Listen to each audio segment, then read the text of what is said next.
Affluenza. Just because you have lots of money doesn't mean you're not a piece of shit. Dun, dun, dun. Parents fuck us up, right? Welcome to Unethical Podcast. At just 12, these two girls nearly took another classmate's life. Last May, they boarded A fellow passenger on a Greyhound bus may suddenly walk the streets of Winnipeg unscrupulous. The decision is causing concern. Vincent is schizophrenic and was found not criminally responsible.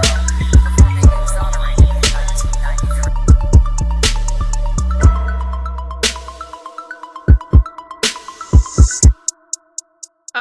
Hey guys, you know who's assholes? Cats is assholes and dogs is assholes. I wonder if you guys actually can see it, because there's like a gigantic freaking hole in my mic cable. Oh, where'd it go? It's hiding on me now. Oh, there it is.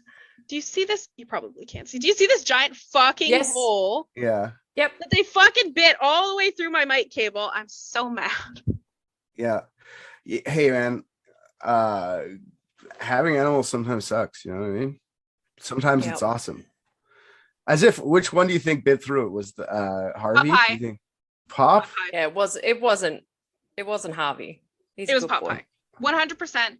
Not even a question. It was Popeye for sure. He has broken so many of my phone chargers by chewing on them. Do you want me to? I don't want to have to say this, but get him put down for you, or? You know, I appreciate it, but I really prefer to put down my own animals. Oh yeah, I just like when the light leaves their eyes. All right, Oh. it's. Why do you think I'm in this business? That's why we're all here. the yeah, I don't fantasy? know. Yeah. People of Patreon, I don't know. I guess I'll just sit here and quietly listen. And No, you're play. You gotta play. You gotta be in this one. It's gonna infuriate you. It's gonna make you. You know what? Actually, it's gonna make you thank fucking God that you have dogs. You know, because sometimes your kids can do some fucked up shit. So. oh, You know? is this another Brock Allen Turner? Brock Allen Turner. That's his name, Brock Allen.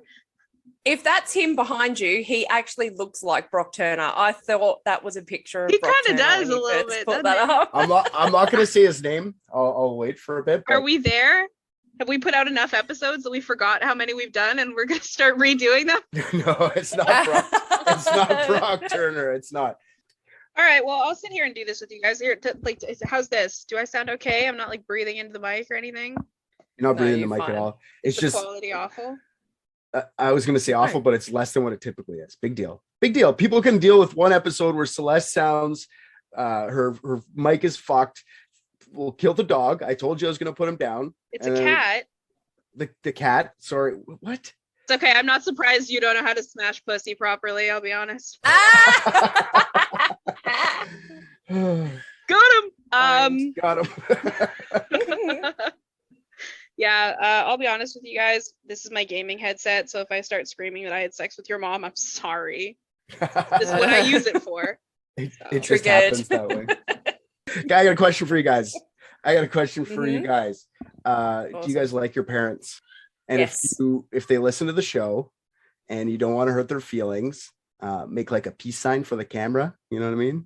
And I'll know that you don't like them. Then you can just lie and say you do like them. I like my folks, yeah. And my folks they fuck me up just like any other parent does. And you know what? Now that I am a parent, they did great. You know? It's good. I think that too. I think like my parents fucked up, but they're just people. Like they fucked me up as much as anyone else. But then you get into by the way, Patreon, if you want to know who put their 2 fingers up and gave me a peace sign so they hate their parents, just go to Patreon. You'll see the video. One of us did. Anyways, yeah, I think parents fuck up people. Then I started reading about this thing. I'm going to tell you about some parents. I'm going to start with a couple named Frederick and Tanya Couch. They live in Burleson, Texas. It's a small suburb outside Fort Worth. It's got a population of 36,000 people. So it's a big city to me, but small town to most. Burleson's also I don't know if you guys care, but I do. Burleson's also the hometown of Kelly Clarkson. So that's wicked. Way nice. Ah, that's the town she wanted to break away from. Yeah, exactly. This is where this story happens. So anyway, this is where Kelly Clarkson wanted to break away from, and we're going to tell you why. Yeah, we're going to tell you why for sure. Fred was married once before Tanya and had one child with his wife before. Tanya was a nurse until 2012 and she got her license revoked. I don't know why it got revoked, but after the story, I'm pretty sure we'll understand why it got revoked.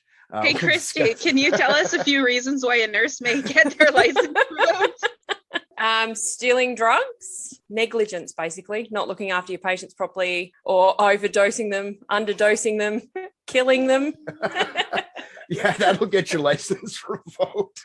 If you just a little bit. Tanya also has a couple kids from before Fred as well. So Fred owns Selburn Sheet Metal and has since 1986 when he was 21 years old. His sheet metal business been good for him his whole life. Has an annual revenue of approximately $15 million a year. Tanya and Fred prove that just because you have lots of money doesn't mean you're not a piece of shit.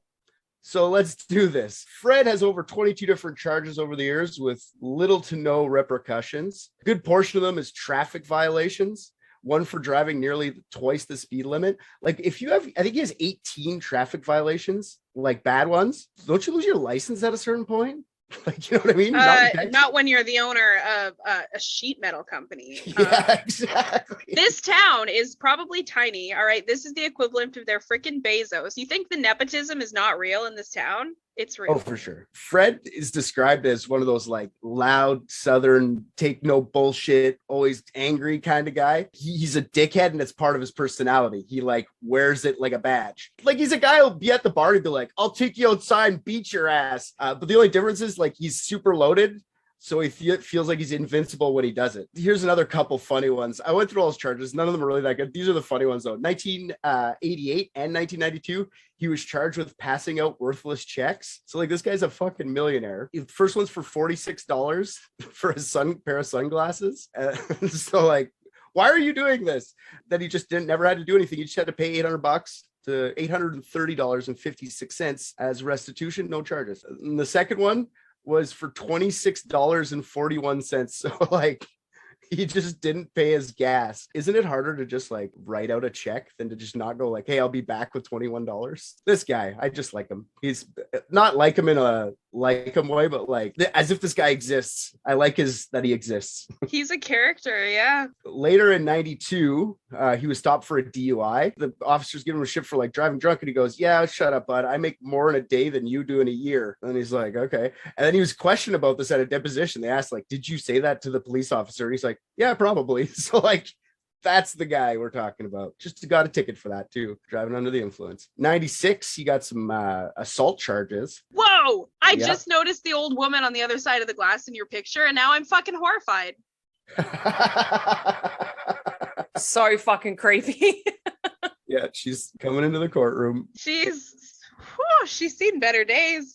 Yeah, Is that the murder victim? Did she come and attend her own murder trial? Because she looks like she was dug up and brought to her own murder trial. That's not a window. That's a standing mausoleum fucking coffin. It looks like fucking it looks like Gary Oldman in Dracula. Oh, Jesus Christ, it does. Yeah. The big black bags.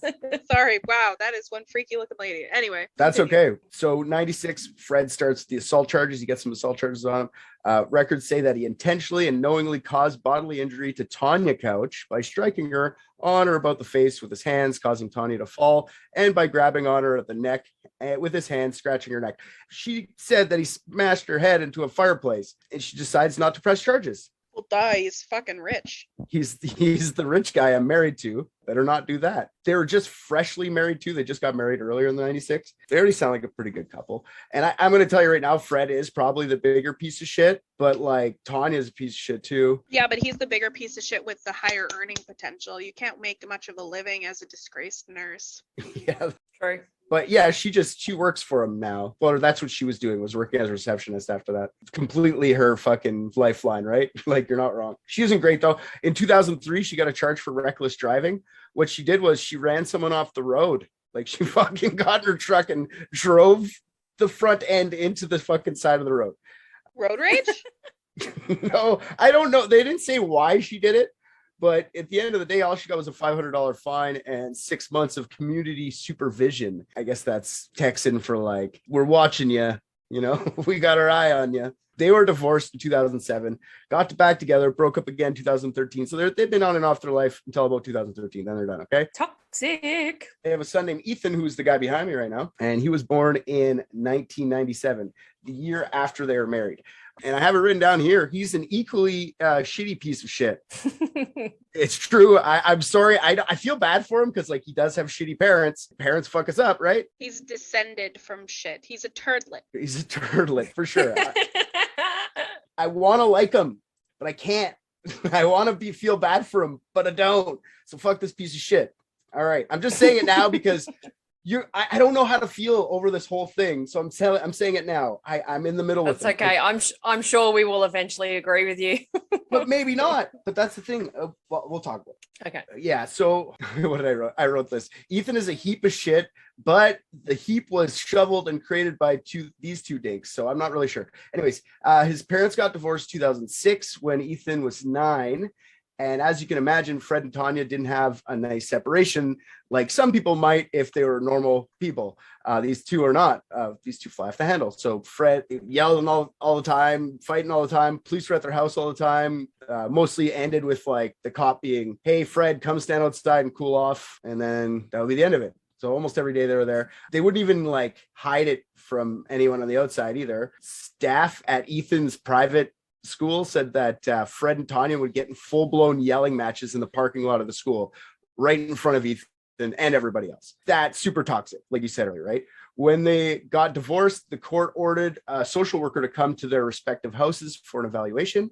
Fred claimed the marriage was a disaster from day one and accused Tanya of giving her very young child Vicodin on multiple occasions on account of her having a, quote, pill addiction. Woo! Oh, well, that would explain why she's a disgraced nurse. That's what I said. There you go. I think that's why she lost her nursing license, popping pills. But maybe not. This is a fucking two crazy people going through a divorce. He could be just saying whatever the fuck he wants to try and get his kid or whatever, right? It was found out though that 9-year-old Ethan was, oh yeah, that's the other creepy thing. At her house, 9-year-old Ethan was sleeping in a bed. His mother like drugged beside her bed. He had to sleep right beside her.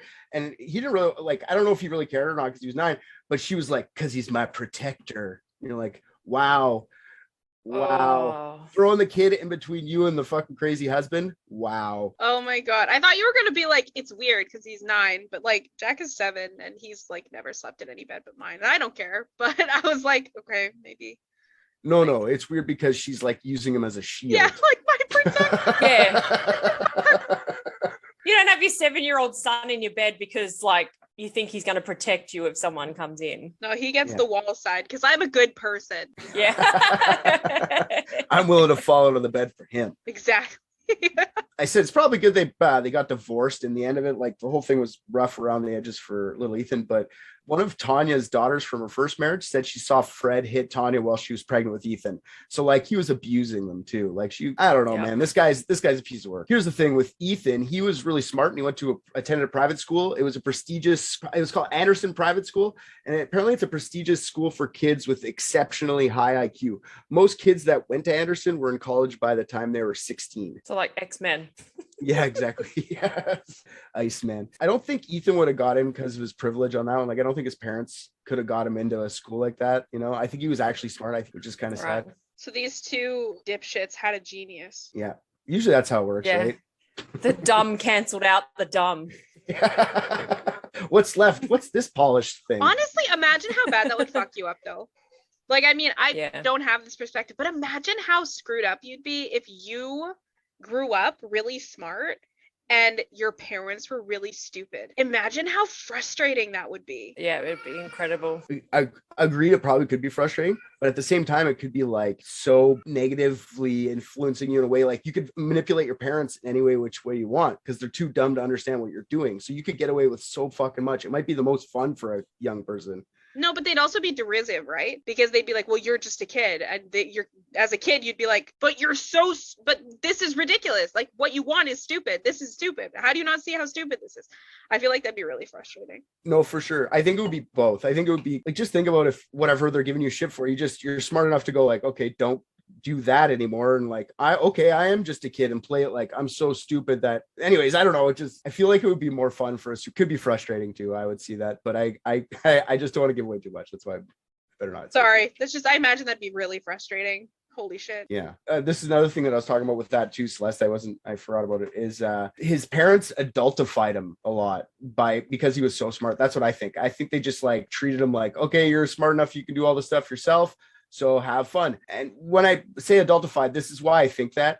When he was 13, he was given a brand new pickup truck, like a truck. What? And What was he going to do with it? he drove it What to was he school. going to do with it? He drove it What to the Anderson. hell? Yeah, he drove the fucking brand new truck to his school. Oh my God. Yeah, crazy. I don't know. They're like, kids drive at 14. There's really not that much of a difference. Yeah, but I remember when I first started driving, it was like around a parking lot with my parents, like, okay, now I feel better Yeah. about this. When I was 13, no way. Maybe, I don't know. But they called him out on it. They called out Fred on it. They're like, what the fuck are you doing? You can't let your kid, 13-year-old, drive to school. His old man works in sheet metal. That kid's probably been driving machinery around his dad's warehouse and shit his whole life. I imagine he'd be comfortable driving at 13. Oh, for sure. Guess what Fred says back to them? Wait, I make more in a year than you make, or I make more in a day than you make in a year. Yeah, no, that would be funny, but it's not even close to how funny this is. He tells her to shut up. She doesn't like. He's a good driver. He's the best driver I probably know. The 13-year-old kid. That's what he tells the principal. And if you don't shut up about it, I'll just buy your school. I'll just buy the school. That's what he tells him. Fuck you. I'll buy you. I know what case this is now.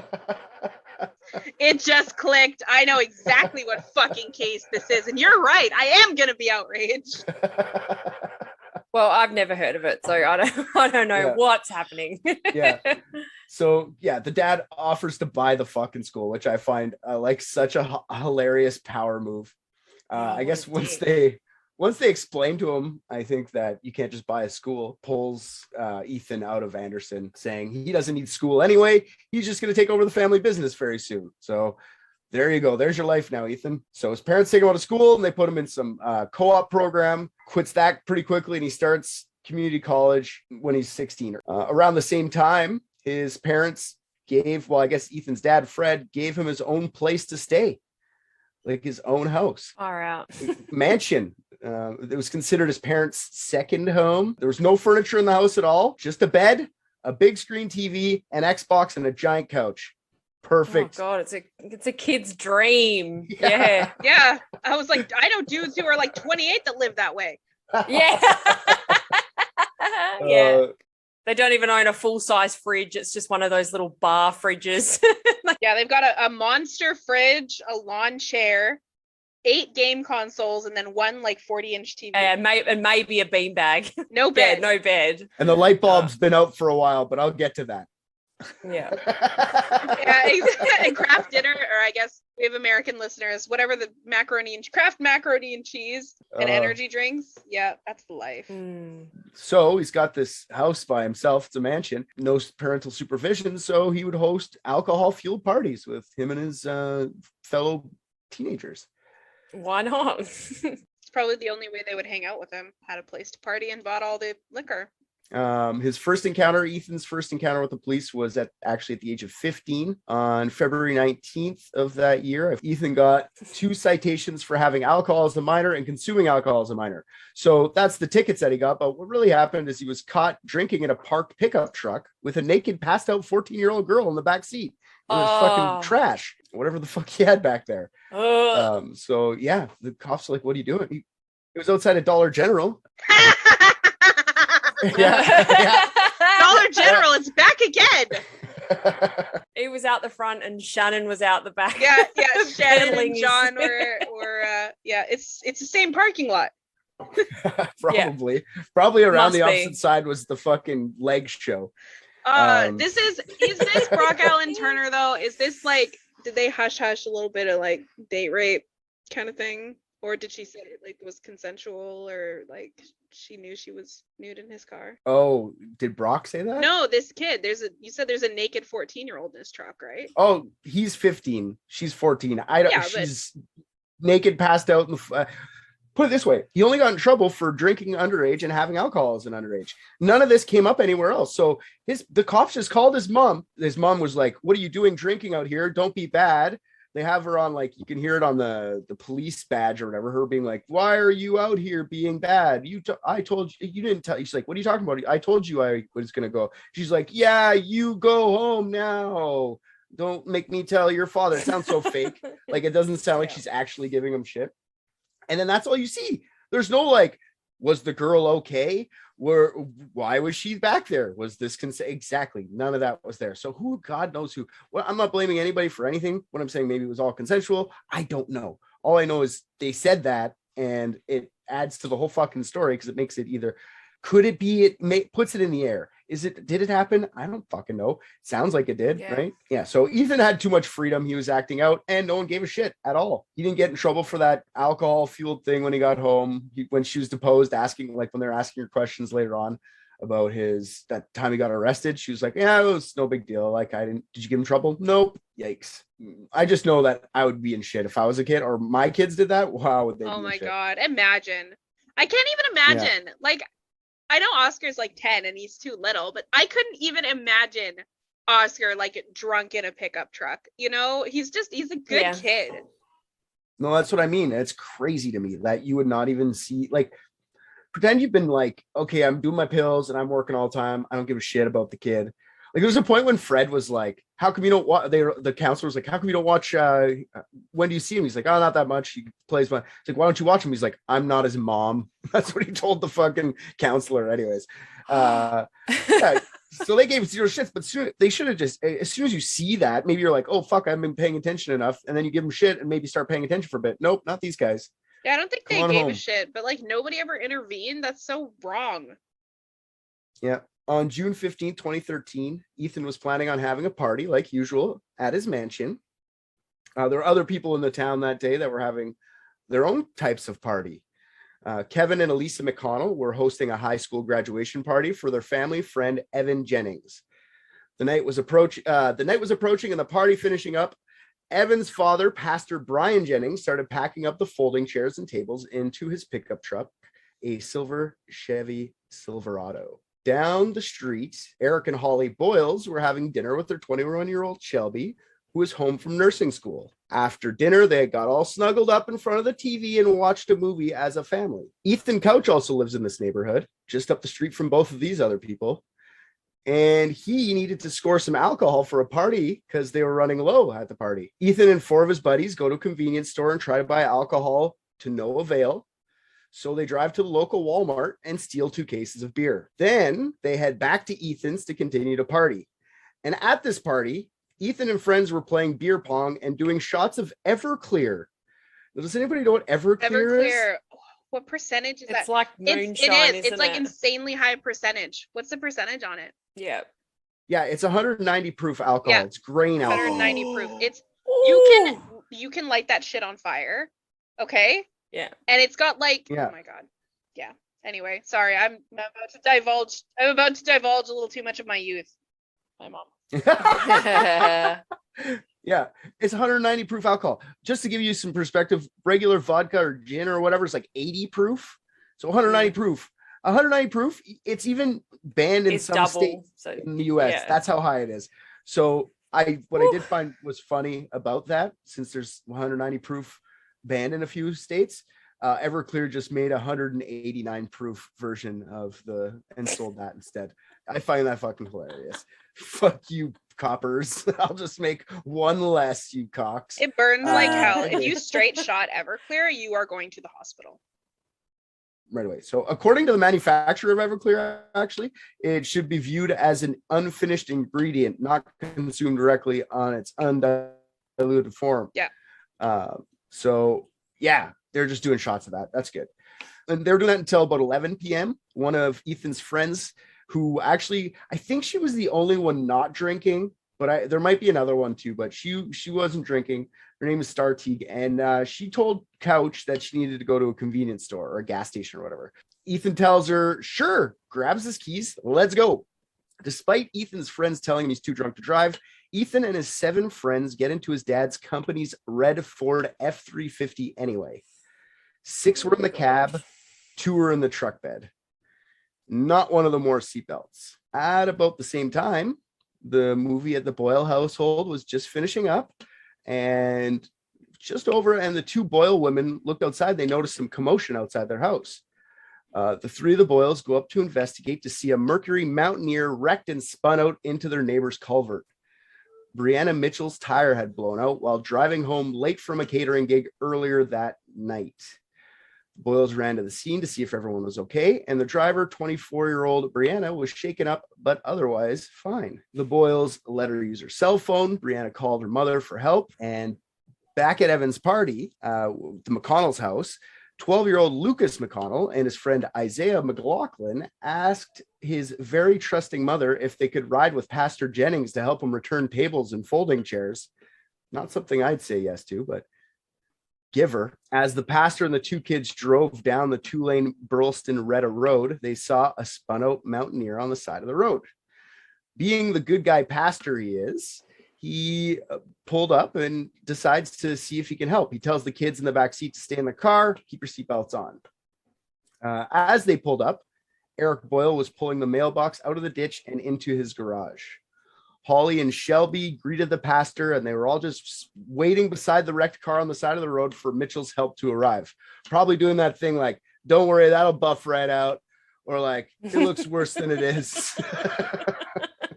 Ethan is now driving drunk on Burleston-Retta Road, the same country road that has the Mercury accident, the Boyles household, and the pastor's parked pickup. This is about an hour after the beer heist. Ethan is being Mr. Cool Guy with his friends, driving 70 miles per hour, which is 110 kilometers an hour, in a 40 mile per hour zone, which is 64 kilometers an hour. According to Richard Alpert, Tarrant County Assistant Criminal District Attorney, Ethan was playing chicken with oncoming vehicles. Star, being the only sober one and terrified, told him to get back in his lane. What the fuck are you doing? And he swerved too far. He hit the soft shoulder. This is about the time Ethan finally saw the vehicles on the road, but it was already too late. He lost control of the F-350, going off the road and hitting the Mountaineer and all 4 people waiting around the car. Holly and Shelby Boyle, Pastor Jennings, and Brianna Mitchell were all thrown up to 20 to 60 yards, killing them instantly upon impact. Oh. Meters and yards are approximately the same thing. So if you want to hear me say meter, I'll just say it again. All right. The F-350 then ricocheted into the pastor's car with the 2 boys inside, knocking it into oncoming traffic. The pastor's pickup then smashed into a Volkswagen Beetle that was coming from the opposite direction. The 2 12-year-old boys had no physical injuries, but I'm sure they had plenty of mental ones. The 18-year-old driver and the 14-year-old passenger of the Beetle were also okay, just minor injuries. Ethan's F-350 with all 7 passengers flips and hits a tree. All 8 passengers in that truck survive. 2 15-year-olds that were in the back of the truck bed were thrown. One of them is now paralyzed and requires constant care, and the other one had serious internal injuries, to which he is now recovered. 7 911 calls were made over a span of 4 minutes. Couldn't find the audio for them, but there's transcripts. I read them all. They just say basically what you'd fucking think they'd say, like, oh my God, the terror, bring ambulances, just shit like that. Eric Boyle, while putting away the mailbox, hears the wreck and runs outside to see the carnage. Eric Boyle, those 2 ladies, they're related to him, right? Daughter and wife. Oh, fuck me. Oh, that sucks. Oh. He was just inside putting the mailbox away. He was coming right back out to be standing there too. This is a quote from him. Car parts, bodies, and debris were scattered everywhere. In fact, the mangled metal and smell of burning rubber and human remains were scattered over nearly 300 feet, 91.44 meters of road. It looked like a plane crash more than a car crash. Eric Boyle found his wife Holly and immediately knew she was dead. He found his daughter 20 feet further up, being dead, thrown up against a fence. Kevin McConnell was right behind the pastor, also bringing chairs and tables back to the church. He came upon the scene and the chairs and tables were thrown all over the highway. He automatically knew it was the pastor, parked his vehicle, and finds Brian in the ditch. Kevin starts to do CPR. Kevin's 12-year-old Lucas was with the pastor too, so he must have been freaked out in the back of that car. And that's when Shauna Jennings, the pastor's wife, drives up onto the scene, seeing Kevin doing CPR on her husband. Brianna Mitchell was on the phone with her mother when she was hit. So the mom heard the crash through the cell phone and drove to be by her side. A lot of people got fucking traumatized here. Ultimately, the crash kills 4, injures 9. All survivors are everybody that was there. There was about 14 people there. Actually, there's probably more than that with all the family and all the people. They're all PTSD'd for sure. Who was the 4th one? Brianna? Brianna, the 2, pastor. and the pastor. Yeah. So the pastor, the sister, the mom, and the girl who got in the original car crash. That's why they're. That fucking sucks. She heard her daughter die. That fucking sucks. Yeah, Ethan was not found at the crash Of site. course he wasn't. He wedged himself out of his truck and ran like the little piece of shit that he is. One of his friends claims to have seen Ethan in the chaos and heard him say, "I only had 2 beers, and I'm not going to get in trouble for this." So the story of this crash went viral in their area, and everyone was well aware of the accident and on high alert. A quarter of a mile further up the road from the wreck, Shanna Clark and her teenage son Corbin find Ethan passed out in a ditch. All he was wearing was a pair of swim trunks. Eventually, Ethan woke up, and the first thing he tells Corbin is, "I'm Ethan Couch, and I'll get you out of this." To Corbin, who wasn't even involved in any of it. Okay. I'm Brian Salazar, the host of Real Crimes, the podcast of murder, mayhem, and movies, where Hollywood meets homicide, and the truth is absolutely stranger than fiction. Each episode of Real Crimes, I'll be taking a deep dive into one of my favorite films that is based on or inspired by true events. On Season 1 of Real Crimes, we'll be covering movies from different genres, including thrillers, horrors, westerns, and more. I hope you will join me and my friends as we take a unique look at true crime through the lens of pop culture and compare the real events to box office magic. You can join us by searching for Real Crimes, that's REEL with 2 E's, wherever podcasts are found, or by visiting realcrimespod.com. Welcome to Real Crimes.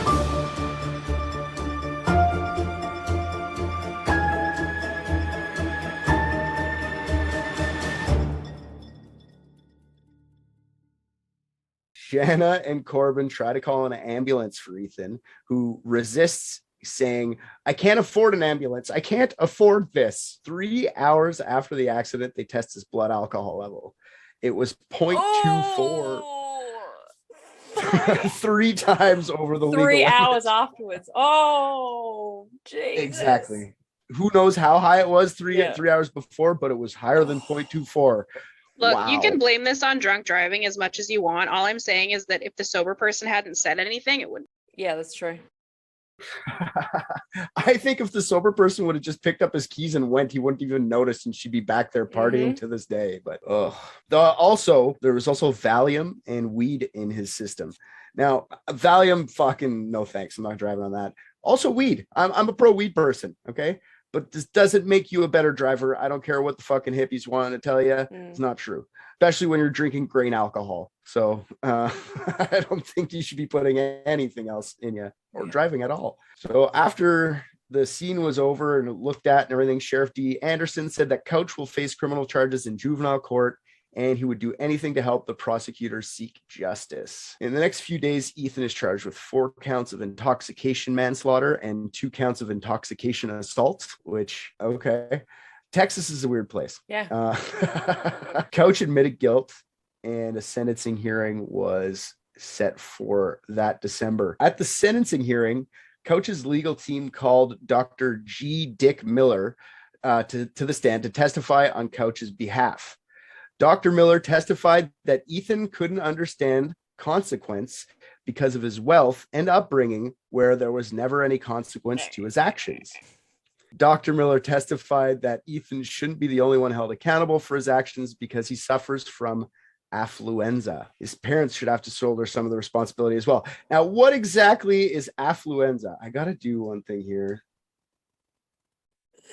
screen. Okay, so I'm going to send you a video that explains what affluenza is. Is it one of those old like Jailhouse Rock Yes. kind of videos where it's like, hey kids? It's a 1996 PBS documentary about affluenza. Those So just grainy give me a black and second, white I'll ones send that it it's to the like group. that's like, hey, this video is brought to you by such as palm olive soap. PBS for viewers like you. Ethan Couch. Ethan Couch looks like it would be a show on PBS. Yeah, exactly. Like my 5-year-old would watch the shit out of Ethan Couch. You know what I mean? Yeah, it sounds like a place that you would go to have fun as a child. We're going to Ethan's couch. But I recommend everyone go to we're going to attach this to the thing. I recommend everyone go watch this video. It's Is this long. a horror movie? Might want. No. Are you sure? No. Escape from Affluenza? There's 2 parts to this PBS documentary, okay? The first one's called Affluenza, and then the second one's called Return to Affluenza. Is that what it says? What does Escape it say? from Return to- Affluenza. Yeah, Escape from Affluenza. It's only like the Doctor, first. I'm rich and I don't understand consequences. Well, ma'am, you suffer from affluenza. Just let me take this swab. I don't even need to Nah, play the we video. could just act it out. We know exactly. I recommend everyone watch the whole, like a bunch of it 'cause it's funny. You can't watch the whole thing; it's like Lord. 2 hours long. But I recommend people watch it because I was fucking crying. But it's too much to just watch the whole thing. I just wanted what is affluenza? that lady explained. You're suffering Yeah. from ta-da! Affluenza. What? Die. But that's not what it was just described to me as affluenza in Ethan Couch's thing. That's not what I'm understanding what affluenza is. Like, did a made up word? Yes, it's kind of a made up word. It's a portmanteau. Do you know what those are? You do? Good. Yeah, say it, tell us, What? Christy. She said yes. No, I said it's a portmanteau. That word isn't real. got Do a you know what that clue. is? No. A portmanteau? No, I No. thought you said yes.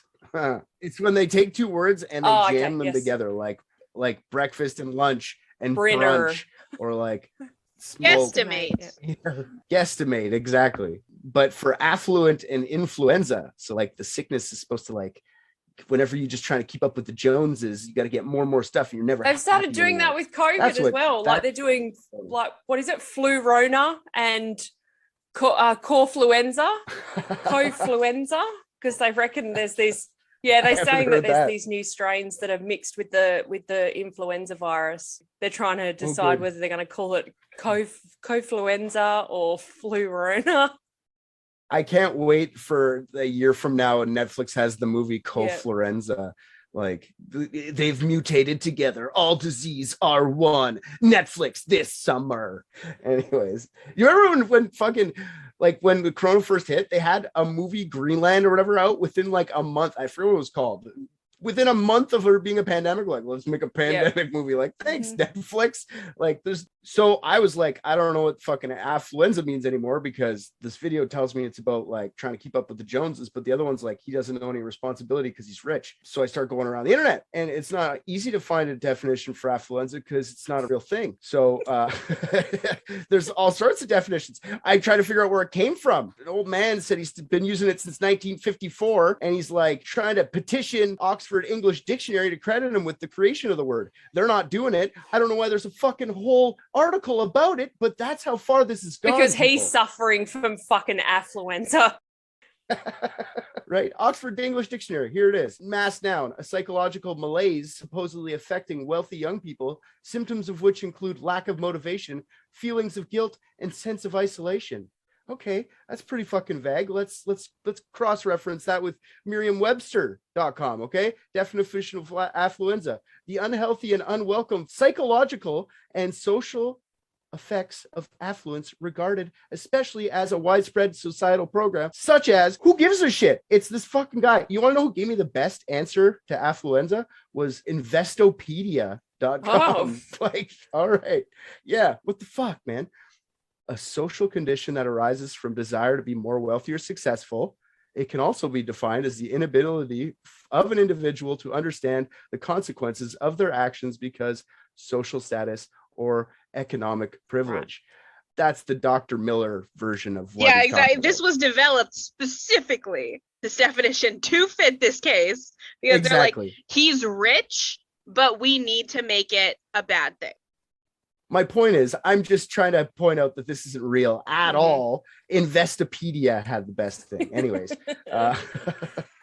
in defense of Dr. Miller, though, I will give him a little bit of credit. He said that word once, literally, in the thing. He was like, he suffers from affluenza, but he said he had a long ass fucking deposition. Plus, he was trying to say the parents should be taking some of this responsibility. Not that he shouldn't have any, it's just some should fall on the parents as well. But everyone took it as like, which he did make it sound like as well. I don't know. I give him a little bit of credit because I don't think he was trying to say like this kid should not get anything. Yeah, because all of the local newspapers ran with that for their headline, right? Yeah, oh yeah, for sure. Kids got affluenza. It's still affluenza teen is what his moniker is. If you look up Ethan Couch right now on Google, it'll say affluenza teen, Ethan Couch. Never will just say Ethan Couch. Affluenza still sticks to this day, and people still kind of ridicule it, and they're still mad about it. If affluenza, that's the thing. Affluenza isn't real because there's no opposite to it at all. Like, what's the poor kid who was stealing from the store or selling crack because that's what his dad did, and it's all I ever knew what to do is sell crack, so I didn't know it was that. I shouldn't be held responsible for that. It's all I knew. You know what I mean? There's none of that. So it's super class. Like, go fuck yourself. That's a really good point, actually. There is like an exact mirror of that within like the poor community as well. And it's like, oh, but well, it's your fault you're poor. Yeah, exactly. It's just because a poor guy can't afford a Dr. Miller to come say bullshit on to a fucking judge, right? Like, I don't mind going to bullshit a judge for 10 grand. Like, okay, you psycho. We actually covered a case that we've mentioned a bunch of times. One of our first cases, which was Brock Turner. It's about affluenza, right? So even though his lawyers didn't use affluenza, they might as well have. That's what he ended up getting off on, right? Was being affluent. Being a rich kid. Now, I want to point out that the American Psychiatric Association, or the DSM-5, do not recognize affluenza as a because it's not real, you fuckers. It isn't. The prosecution was not having that defense. To be fair, they would if we paid mental health professionals more. Just so we're clear. If the people actually like researching and publishing the DSM were paid more, they would recognize affluenza as a thing. You think, well, if someone paid them to do it, is that what you're trying to say? No, I'm saying if they were affluent, they would, but they're like fucking middle class like the rest of us. Yeah. I was like, I'm not smart enough I'm not affluent enough to understand that one. Yeah, the prosecution hated the fucking defense. They wanted maximum sentence for this 16-year-old, 20 years, just go to jail. Had he been an adult, he could have gotten 40 plus years, but it looked like Judge Gene H. Boyd took the bait. The affluenza defense apparently had nothing to do with the decision, but we will never really know because the sentence was handed out in a closed to the public proceeding. So I don't know what was said in there. Really, I do know what happened though. She gave him 10 months probation and he had to go to rehab. That's it. The guy kills 4 people. Did he even lose his license? Did he even have a license? How old was he? That's a good point. He was 16, exactly. Like, he had a learner's permit, probably. I don't know how it works in the States. But yeah, he killed 4 people and paralyzed one of his friends, and he got 10 months Didn't probation. even see the inside of a fucking cell. Oh. No. A buddy of mine wrapped his Volvo around a tree quite a few years ago now. And he didn't kill anyone, but his passenger, who wasn't wearing a seatbelt, did end up with like serious medical complications. She was in the hospital for like a year. I think she was in a coma for a long time too. It was bad. And he did 2 years of remand. So that's basically like all weekend he's in prison and then he gets to go to work. Yeah, that's more than this fucking little kid got for exactly. And he didn't even kill anyone. Yeah. Like, that's nuts. When I'm looking into this, some legal experts were saying it's the fact that his parents were wealthy and could afford therapy that Judge Boyd ruled the way she did. Ethan wouldn't just be dropped in some juvenile facility and be forgotten and not rehabbed. The parents asked if he could go to rehab. They would pay for a private swanky facility in California. They'd pay the $450,000 tab. All right, the parents would pay that. Instead, the state didn't really go for that. They sent him to a in-state owned inpatient mental health facility in Vernon, Texas. The North Texas State Hospital has a daily rate of $715. Fred and Tanya said they would pay for sure, but they were actually only ordered to pay $1,170 per month for his stay there based on the high end of Texas's sliding scale payment schedule. So they found a loophole to pay less. To put him in the other one in Texas. So before the final verdict was handed down, the victims did their impact statements. but Ethan never addressed them with any type of remorse. People were pissed. The media started looking into the records of Judge Boyd to see if she was consistent with her rulings. They found out 10 years earlier in 2004, she had handed out 20-year sentence to Eric Bradley Miller. He was 16 and he was drunk, stole a truck, and killed a 19-year-old father in a crash. He killed only one person with half the blood alcohol levels as Ethan Couch. 20 years in jail, but he was poor. His attorney even argued, like during the trial, that Miller should get a break because he had a troubled upbringing. His mom was a heroin addict. He was living with his grandpa, but Judge Boyd wasn't having it. She said, I know he had a hard life. This is what we got to do. This is the punishment for your crime. I saw like a New York Times article where they weren't against the ruling. They defended Judge Boyd, saying that she had a history of giving young people a chance at rehab versus jail, not just him. But I'm like, what about Miller, man? He got 20 years. That's just bad luck. You know what I mean? So I don't know. By the Thursday after the ruling, there was already a petition on change.org that asked the governor, Rick Perry, to fire Judge Boyd for being terrible, and had over 13,000 signatures. By the time the petition's closing, it had near 34,000 signatures. 7 civil lawsuits were filed against Ethan, Fred, Tanya, and Cleburne Metalworks, because the truck was a company truck, the F-350. In 2013-14, the Couches settled all the lawsuits out of court and paid undisclosed amounts of money to the victims, buying their way out of fucking shit again. Ethan finished his rehab and got a job at Cleburne Sheet Metal with his dad after that. Now, isn't that a lovely story of carnage and mayhem, guys? There's still more, there's though. still more. Jesus Christ. Think about this defense. Like, I don't know, maybe it's just me. This defense seems dumb to me. It's like, okay, you know what? This happened because this kid has never faced consequences and doesn't understand consequences.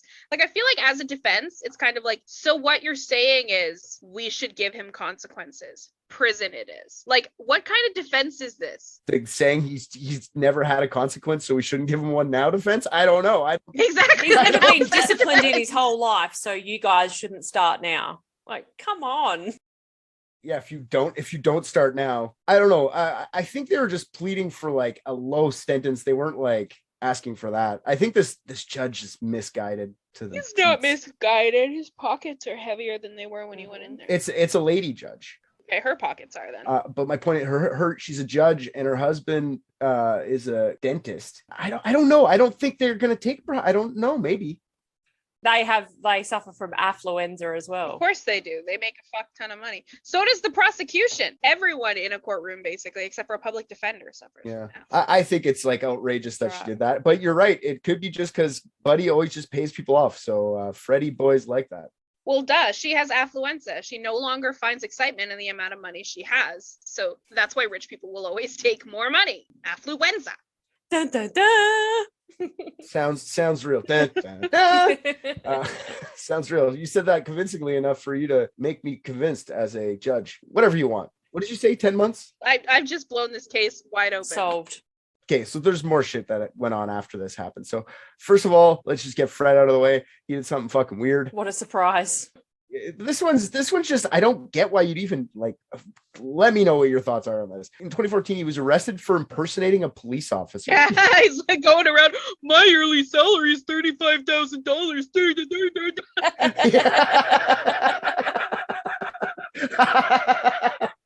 I'm a dumb police department. Beep, beep, beep.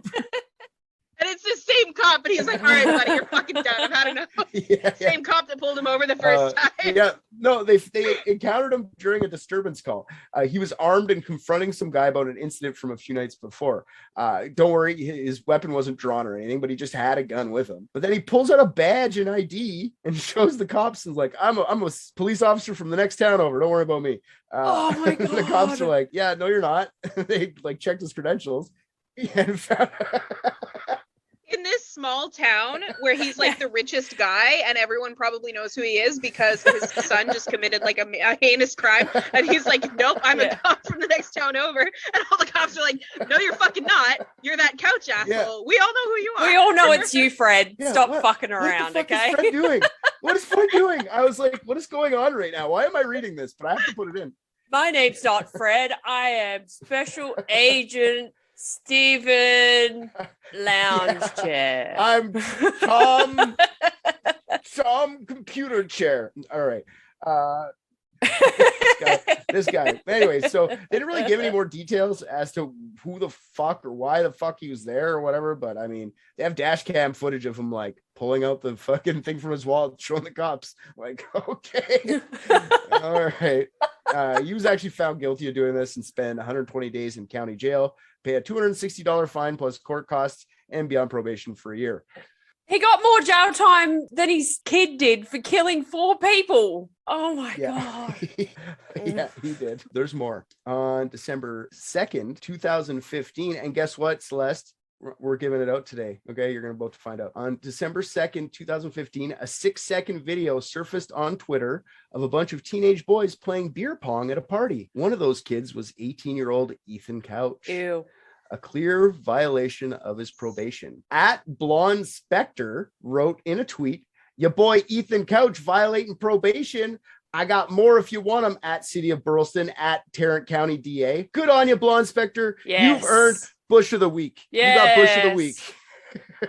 That's fucking phenomenal. The bush on that guy. I bet you it's all blonde, thick, and glorious. Yes.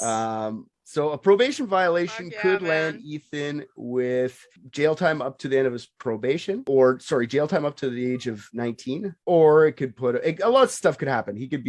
They could just go, don't do that kind of shit again, maybe add another month. It could be anything in between. So, but it could also put him into the adult system because, they want to fuck him because he got off so leniently. And this could get him 10 years in jail. So we're in jail. The only thing Ethan's rich with is a purdy mouth. You know what I'm saying? By the way, this is what Ethan looks like at the time. I have 3 different Ethan pictures I'll change in the background. So this is what he looks like. His mouth is not that pretty. It's kind of like bird face. I guess either Tanya or Ethan saw the video. And when they saw the video, they decided to have a little bit of a party. So they got hammered, had a good time. The 2 of them, good days.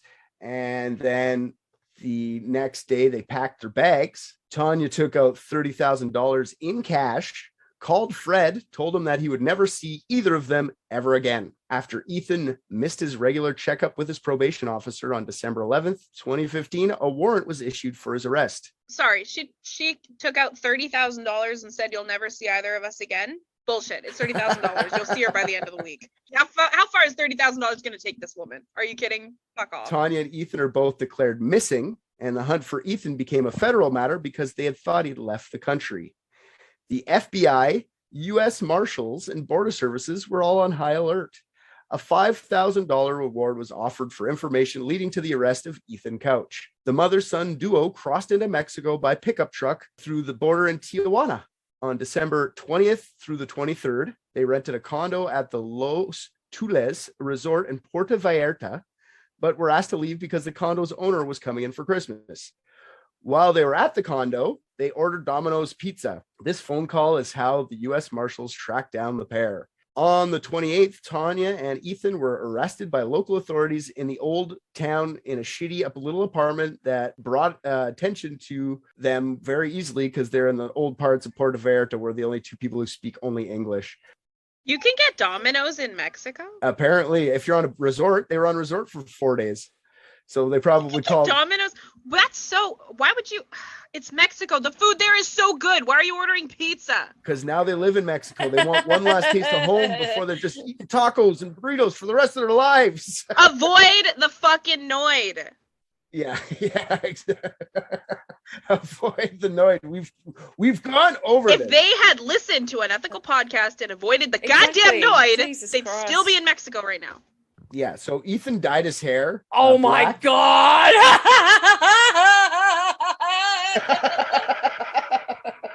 Hold up. He dyed his hair, but not his beard. His roots aren't even grown out. This is actually. His beard's like blonde usually, so it's like dyed that color. His beard's dyed brown like that, and his It's hair like all black. he did everything he could to be even more noticeable I in know. public. It's awesome. His beard looks like what happens when a very blonde person tries to dye their hair black. Like it literally. Yeah. The most inconspicuous man in all of Mexico. Christ, his hair makes him fluorescent. What? Okay, I want you guys to sit on Ethan. I want you guys to have a good look at him. We'll leave him alone for a little bit. Let's talk about Tanya for a bit before we get into Ethan. So Tanya was deported first on December 30th and landed at LA International Airport, where she was arrested by the LAPD on a felony charge of hindering the apprehension of a felon. She was originally held on $1 million bail until a judge reduced it to $75,000 when she was transferred back to Tarrant County in Texas. Later, she was also charged with money laundering for bringing such a big amount of cash over the border. Both of these charges can bring her 10 years jail time each, which would be hilarious if she got 20 years and her kid got basically nothing. That's kind of funny. That's be like the equivalent of me crossing the border with like a pocket full of quarters, you know? Like income wise, yeah, she's for sure. like nailed on 30 grand. That's funny. By January 12th, she's released from jail on bond. Tanya was on house arrest with with one of her kids from her first marriage, Stephen McWilliams. Under the conditions of her bond, she is not allowed alcohol or drugs or to possess any type of weapons. So in 2017, she almost got her bail revoked because someone said that they saw her take a sip of beer at a restaurant and for being seen handling a gun at a gun show. So when the judge talked to her about this. What? So if you're on probation, just so we're clear, you can go to a gun show, that's fine. But if you touch a gun, you're fucked. Yeah, exactly. What even is America? I find it's crazy that you can just say like, you could say that any day. She shouldn't leave the house then, because you can go like, she had booze on her. You didn't catch her with booze or anything. You just said, I saw it. You have to videotape that shit, you know? So they just said that she saw it. And the judge was like, yeah, if I'm not going to tolerate any more bail violations on your conditions or whatever, I'm not going to tolerate any more. So if it happens again, and you got to watch out because now quote, the eyes of Texas are upon you. Get it? Good luck getting away with anything, lady. In both March and June 2018, Tanya's bail got revoked and was sent back to jail. She failed her drug tests, a condition of her bail, testing positive for either amphetamine or methamphetamine. Hey. Yeah. She was released on bond again in late October 2018, but with harsher bond conditions. Now she can't even take any medication, like no aspirin, cough syrup, vitamins, or supplements. I just love that because on April 29th, 2019, her bail was revoked again for failing the drug test again. They didn't say which drug she was accused of taking this time, but I'm just hoping it's like she had vitamin D supplements. Yeah, or like some ibuprofen. Fucking hormone replacement therapy. Too bad. Grow a beard. Yeah.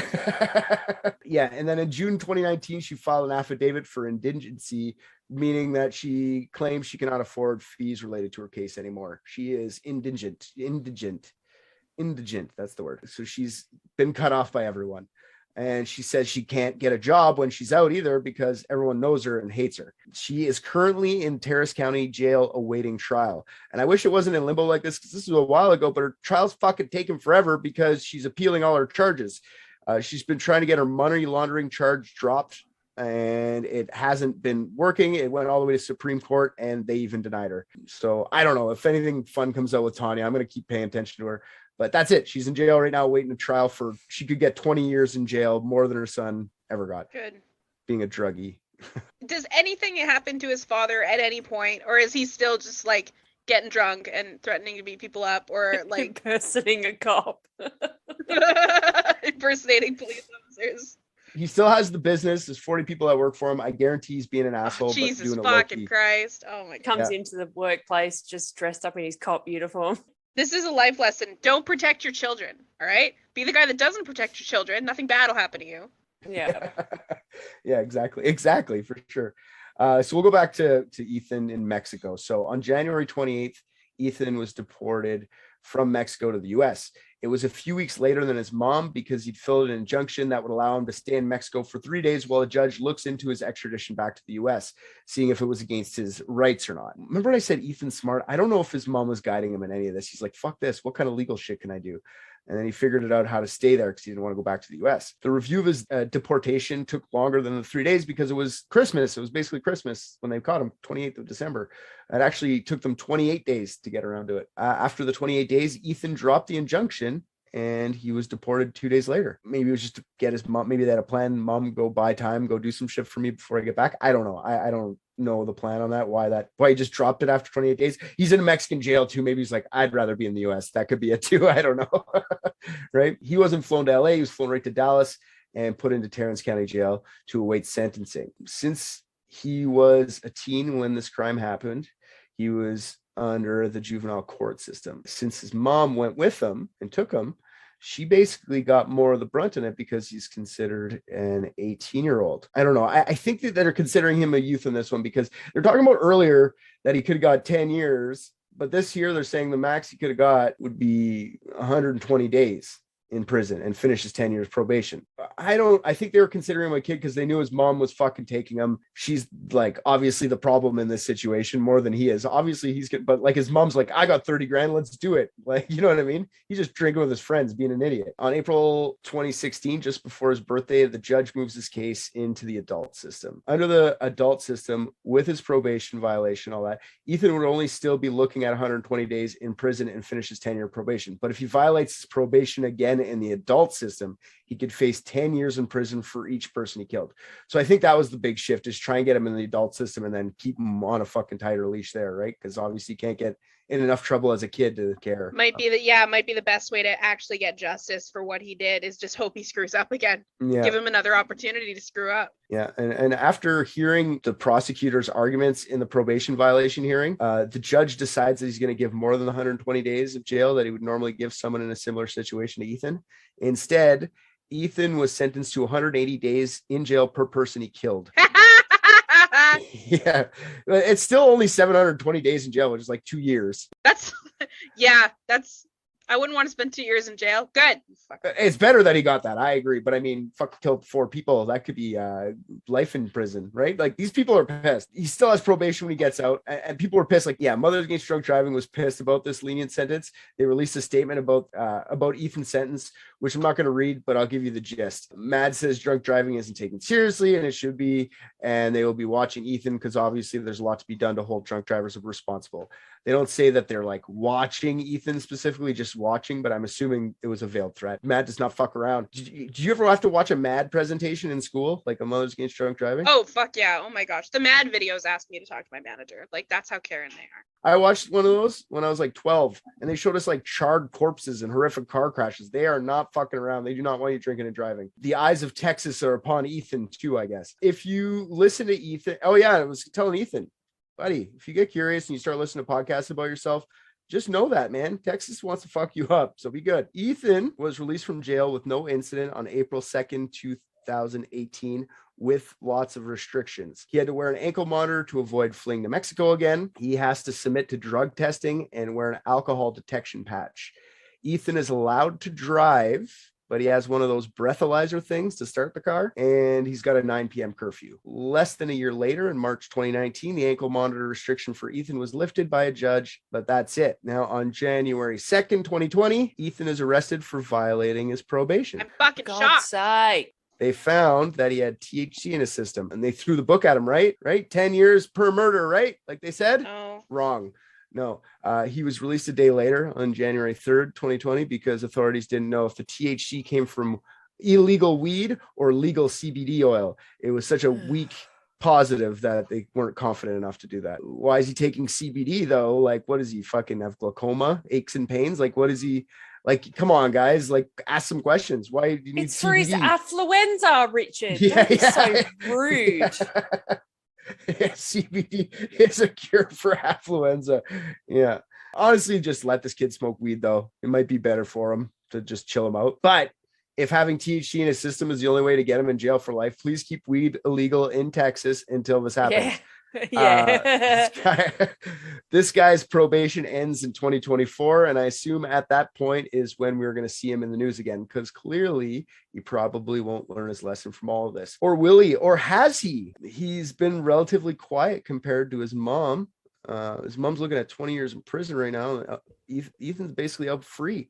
Was the light sentence actually all that bad. Maybe there should be some affluenza laws, for a lack of a better term. Like if your parents don't show you any type of repercussions for your actions, maybe both you and your parents suffer those consequences together. Even though Fred stayed out of the limelight, Tanya looks to me like she needs more of the help than Ethan. I'm sure she's been a big problem the whole time, and I'm sure Fred's been the rich asshole thing is not helped either, but he's been keeping low key too. Maybe when Ethan ran those people over, he should have had some consequences too. But that's what Dr. Miller was trying to say. Affluence is just a word he used. Ethan did kill people, so that's the awkward part, and he should have to have consequences. But does putting him in jail for his whole life do him any favors? I don't know. At the end of all this, where he is now, he's not doing anything wrong anymore, and he's separated from the problem. So, which is all well and good, but he didn't actually pay for anything that he did in the first place, which is like a flawed view of the legal system. But you know what I mean? Like he did something shitty and then he acted shitty for like a bunch of time after. Yeah. And now he's not being shitty anymore. It's like, instead of giving him that time to be shitty and do whatever he wanted, how about spending that time like actually, atoning for the shit you did wrong, and then go to being a quiet person. That's what I would say. Now that stuff's calmed down, or maybe in 2024, if he has any time, he'll go and apologize. Maybe he's just trying to stay out of the law until his probation's over, stay out of the limelight, so nothing bad, just keep low until that's done. And maybe he will go apologize. He didn't even say a word to these people yet. So I don't like that about the whole thing. I'm just seeing behaviors from others and him being separated from those behaviors now. He doesn't seem like he's doing anything wrong. I don't know. I feel that's what I'm saying. I'm split between this guy. I don't know what to say anymore because I feel like I want to hate him so bad, but like, isn't this what we want? Isn't this what we want? Rehab? I feel like he date raped a girl at 15, which is kind of what I'm stuck on. I completely agree with you. There's something very, very even if bad. it was consensual, the fact that she was literally passed out means she was too drunk for it to be consensual. So I feel like that's kind of where I'm at. I'm kind of stuck on that. Yeah, well, that's not a good sign at all. He's only like he was 16 and 29 years, so he's 24 years old. He's not that much older than when that happened. You know what I mean? Like, I don't know, this guy, I don't know what to say about him. I don't know. I think he should have got a harsher sentence, really, in reality. But man, it's hard to look at him now and go like it's not hard to say fuck that guy, because look, fuck that guy. But I don't know, as long as he's not doing anything. Well, as long as he's not doing anything that we know of. But that may also be just influenced by the fact that his mom hasn't been sentenced yet. Oh, that's true too. Yeah, this is like a developing one. This is still going on. His mom's still not in. Maybe something crazy will happen. He's still on probation for another 2 years, so maybe something will happen. Maybe we'll have to do an update. He was a kid when this happened, and I actually sympathize.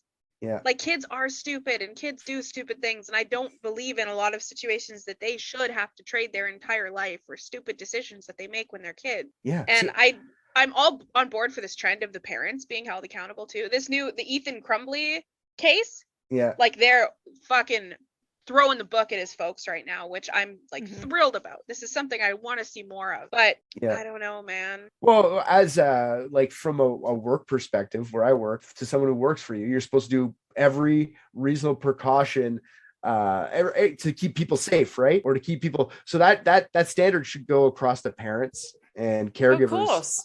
Every reasonable, if you just do it because you didn't want to, then you should be in trouble as well. I agree with that, right? Yeah, and it's not like his parents didn't know about this shit. You have the video of his mom being like, "Go home, this behavior is terrible." They knew. Surely they saw his credit card bill with all the liquor store charges on it. They were absolutely enabling it. They were enabling it. The behavior, 100%.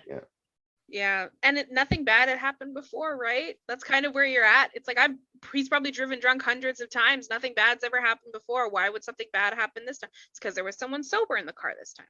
I don't know, man. It's tough. This is like horrible bad luck, like stars aligning in this horrible way that there happened to be all these pedestrians on the side of the highway right there. Yeah, like, it's just. I don't want to like him though. That's the thing, is if he would have felt bad after, and even like, you just shows character when he jumbling around the fucking car accident scene, blackout drunk, right? So you're not. I'll get you out of this. Or that, but like what the fuck? But yeah, when he said that, for sure, he woke up and he was like, "I'll get you." And I've only had 2 beers. yeah, I'm not going to get in trouble for this. I only had 2 beers. You know what I mean? Like, that's just the character of him, because he wasn't thinking that. He's just blackout reacting to his If brain. he spent right? his entire life surrounded by parents like this, I don't know if he would be actually emotionally capable of saying, I'm sorry for what I've done, or have any understanding of the emotional depth of everything that all these other people are going through, because he has been parented by 2 people that obviously don't give a shit about anything but themselves and the money and their money. This reminds me of that Santa Monica spree killer, the incel, Elliot Roger, yeah. Roger. I'm the Yeah, perfect catch. exactly. He had like no concept of like why he wasn't entitled to all the things that he'd been raised to believe he was entitled to, and like really no concept of the consequences of his actions. It's the same thing. I think affluenza in this like bullshit defense attorney's term is a legitimate thing. I mean, it all stands, you know, monkey see, monkey do, right? Did you guys ever see that video of that guy who's like, why do you cut the end of the leg off of the leg of lamb before you put it in the oven? And the person's like, well, that's because it's what my mom did. And then let's call my mom, let's find out. Hey mom, why do you cut the end off the leg of lamb before you put it in the oven? And it's just, that's what my mom did. And so they call the grandma and they say, Grandma, why do you cut the end off the leg of lamb before you put it in the oven? And she goes, well, when I was raising you kids, our oven was too small to fit the whole leg. You had to cut the end of the leg off for it to fit in the oven. You know, it's like you're conditioned to carry on this behavior just because you see it. And I think this is really bad luck. But on the same side of things, to me, that's an explanation. It's not a defense. Yeah. It's like it explains why he didn't understand that would hurt anyone. It doesn't mean you should. There's no getting out of the consequences for your actions, regardless of why the actions were done. There's still consequences to those actions. You could do so much shit in a day. You could walk up and down the street doing things that you didn't even know were illegal. And then a cop arrests you. And then you're like, well, I didn't know it was illegal. They go, well, that's not my fucking problem. And then you go to jail. Like, it doesn't have to, it has nothing to do with like, just because you didn't understand doesn't, like, ignorance isn't a defense. It's just That's actually not true. You have to have intent for it to be a crime. It's like a whole thing. But, or, you know, for it to meet certain like criminal requirements. So ignorance of the law isn't exactly the same as breaking the law. And they do take that into consideration. That's not this case, but. No. And that's not what I'm saying. What I'm saying is like, I'm going around doing these things, intending to do what I'm doing. I just don't know that doing that is illegal. That is still intent for me to do that thing. It doesn't mean that I like him and driving drunk. He knows driving drunk is fucking illegal. Anyways, I don't know. I feel bad. That's what I'm saying. I feel bad for this kid, but I still think he should have got more. But I mean, at the end of the day, he's being good boy. Prison is the other problem. If the only solution to this is sending him to prison, especially American prison, where he's just going to we're all grown-ups. We know that prison is probably just going to make him worse. Yeah, that's what I was going to say. Especially at a young age like that, very impressionable. He would have been fucking coming out. He would have had access to more drugs than he would probably outside.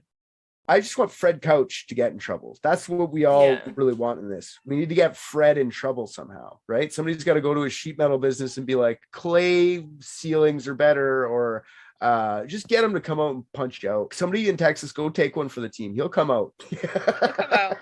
I agree. His father should definitely be facing some consequences for this. I don't know, man. They should have like some sort of middle ground for something like this. You know, I know he went to rehab, but like personality rehab. Yeah. You know? That's an interesting. To stop being a shitty that's person. An interesting thought. Is personality rehab. Government's issued personality rehab. This is getting real fucking rush on us now. Yeah. Well, and his dad committed so many crimes too. Like, there's a guy without his wife and daughter now, right? Yep. Like, just because there's also that side, you got to think of like what they want out of this. They want this kid to, and they don't. The one guy that's paralyzed, that was his like best friend, you know, and now he can only communicate through blinking. Oh, you know, that's horrible. That sounds awesome. Nobody expects anything of him. Like, just like a level up Terry Schiavo. Wildly low expectations. You know what? He can blink, which means he can watch Netflix. Yeah, like you're right. That sounds honestly kind of sick. Views and opinions in this podcast are those of Somebody's out there and they're gonna comment. And they're gonna be like, "I hope you end up paralyzed from the neck down." Don't we all? Thank you. As do I. Those expectations of me are far too. I'm just kidding. I don't want. We're joking. All right. I don't know what else to tell you about that. That's our guy. I actually, before we go, I do want to say one thing before any of this ends, before I forget. Please go and watch Affluenza. Oh, I'm doing it straight after this. I can't wait. Escape from Affluenza. There's a character. I just want everyone to know there's a character in it, and his name is Roberto De Niro, and he's telling the news. So you'll have that. There's a guy in it. He's talking, and you know how it's like a talking head program, and know how they'll like subtitle people's names and shit like that. This guy just says real psychologist. It doesn't even say his name. It just says real psychologist. Dr. Real psychiatrist. Yeah. Yeah, maybe that's what it was. His name was Real Psychologist. I don't know. I'm here. They said there was craft services. And that guy's name did you really say that guy's name was Roberto De Niro? Oh yeah, for sure. And he's like a Mexican guy telling the news. I'm Roberto De Niro telling the news. Like, oh my fucking God. There is one more thing that I wanted to talk to you, because I know a lot of our listeners aren't actually on the Facebook group and refuse to come join the Facebook group, probably because they know that Facebook is dumb. But Spotify is a new feature where you can rate podcasts. So if you haven't, or even if you have rated us on Apple Podcasts, go over to Spotify and shoot us a 5 stars. We're sitting at like a 4.8 rating, I think. Nice. So like help keep that nice and high, especially you American listeners, because you guys are really mean to us on Apple Podcasts. Like, I don't know why you guys are so mean. We hate everyone that's equal, so don't worry about it. This is a good one. This is a good one. Honestly, I came in and I'm like, I have no idea what this is about. And then as soon as, what did you say? Oh, I'll buy the school. I was like, it's fucking Affluenza. I'll buy the school. What a piece of shit. Yeah. Fucking Fred. With my cop salary. Fuckhead. It's okay. I'm a detective now. That's funny. It's fine. I'm a cop. Look at my very real badge. Man, oh man. Yeah, this is so real. It just flips down. It's like his library just card. His wallet really fast. Yeah. I'm a cop. That's funny. Oh, that was fun out there. Like lots. The fucking when you were like, and what's his name? Eric Boyle comes out from the garage. I was like, no. Yeah, don't go back into the garage. Don't you live in the garage now. Don't come out ever. Just you in the mailbox. Just stay there. Yeah. Mailbox is your wife now. I'm sorry. Yes. Yeah, it's such a small town that like everyone was there. That wasn't like, fuck man. Like the guy's wife shows up too. Yeah. The mom shows up. There's just chaos everywhere. Like I can't imagine. I can't imagine. That is fucking terrible.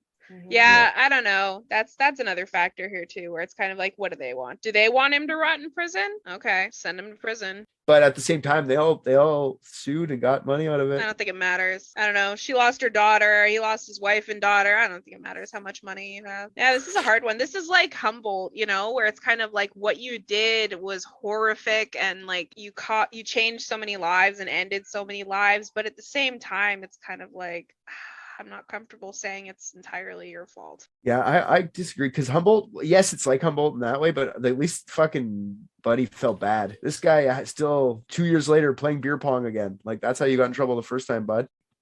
Yeah, he has no level of understanding. I don't know. I think that's like I think even more of a sign of guilt in my opinion. I mean, I know that's what he was doing before, but like there's that aspect of self-medicating and there's that aspect of never wanting to be alone. Yep. With your thoughts after you've done stuff like constantly filling your life up and your mind up with stuff so you don't have to noise think of shit. Yeah. So yeah, but it's not like it was his first time doing that. That's the thing, is like I would agree with you, but that was what his lifestyle was before. It's not like he changed to be like that. I don't know. He was already like, I think he may have already been like that because he had a dad like Fred Couch. Yeah, that's true too. Yeah. Hey guys, thanks so much for listening. Head on over to our Facebook and Instagram to join in on the conversations about all things unethical. Just search Unethical Podcast. You can also find us on Patreon, where you can get access to all of our super awesome content, uncut videos of our discussions, and early release of all the episodes. We are adding fun stuff all the time, so you should definitely come and check it out. Thanks again. We appreciate all of you.